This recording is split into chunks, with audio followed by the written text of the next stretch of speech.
Hello, my name is Abhiram, and I will be going over the Prints2Go purchasing system evaluation.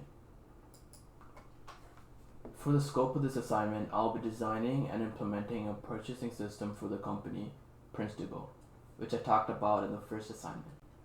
The main goal detailed in the first assignment was to implement a website so that Prints2Go can get an online store to accompany their brick and mortar store. The website that I will be implementing will complete three main objectives. It will allow users to pick a product, it will allow users to get a detailed view on the product they picked, and it will give them a walkthrough of the checkout process. The purpose of the design is to provide a well-made and user-friendly experience for the users that would prefer to use the website over the brick and mortar store. Buying a printer in the store is super easy. All they have to do is pick a printer and get it to checkout. We are trying to implement the website in a way where the basic steps are still the same and therefore still easy for the users to buy one or more printers. The design process will try to include all types of users, from young users to old, because the usual customers for Prints2Go vary from tech-savvy young people to older customers who are not well-versed in technology. There will be three main tasks covered in this interface. The first one is to view categories. This task is crucial to help people who are not completely aware of what kind of printers exist and the kind of printers that they want. A lot of customers that visit Prints2Go do not buy printers regularly, so it is completely reasonable to assume that a lot of these customers will not understand the technicalities of a printer and how the different features of the printer affects how it works. This is a huge reason to introduce categories into the system. These categories make it so that the users who are not aware of what they need can go to different categories that are grouped by their features and see a general description of these categories, thus increasing their knowledge of the category and making a more informed decision that they will be happy with in the future. This also leads to increased user satisfaction as they can get a good understanding of what exactly they're buying. The second task is to view product information. Like I mentioned earlier, a lot of users will be new and would not know what certain products or features mean. The categorization of these products that I went over earlier will help the customers group products by certain features, price, etc. But the product page will further specify these features and explain what each feature means for each of the products. By the time the users are on this page, they will get a clear understanding of what the product does and what they can expect from the printer. The third task is to process payment. This is one of the most crucial tasks, as this is where the business makes money and it tends to be the most tedious task for the user. Optimizing this task to be more efficient and user-friendly will have huge impacts on the website as a whole. The huge amount of forms that must be filled at this task makes it tedious, as well as the fact that the users see the amount of money they're spending and putting in their credit cards all combined to make this whole experience uncomfortable for the users. Since it's a case of security with things such as addresses and credit card information, there's very little that the developers can do to improve this experience. But it is up to the developers to find little things that they can find and change to improve user experience. For the walkthroughs, in total 3 walkthroughs were conducted, where we judged how a real customer would face the obstacles that might be faced by customers.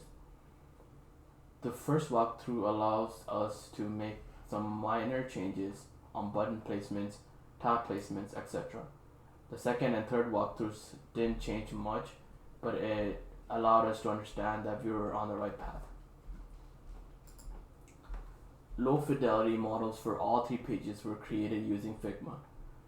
These low fidelity models allowed us to get a good understanding of how each element in the UI, such as buttons, tiles, text, should be placed for an ideal user experience. These low fidelity designs were tested against the tasks that I mentioned earlier to see if they make sense for the users. For the implementation of this prototype, I used HTML and CSS to make the websites look.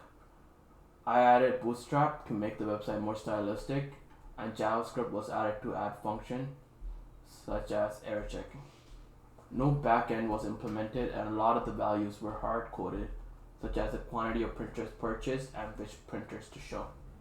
We chose to do this because the backend with products and other information would be out of the scope of the project and will have to add it in the future. If a backend was to be added, Node.js would be used, as it is also it also uses JavaScript. For the design rationale, I try to keep the overall design of the website consistent with other online stores. The tasks that were mentioned at the start of the presentation were taken into consideration when the design was made. All of the information that we learned throughout the course was utilized while making the design decisions. And next, I'm going to do a demo of the website.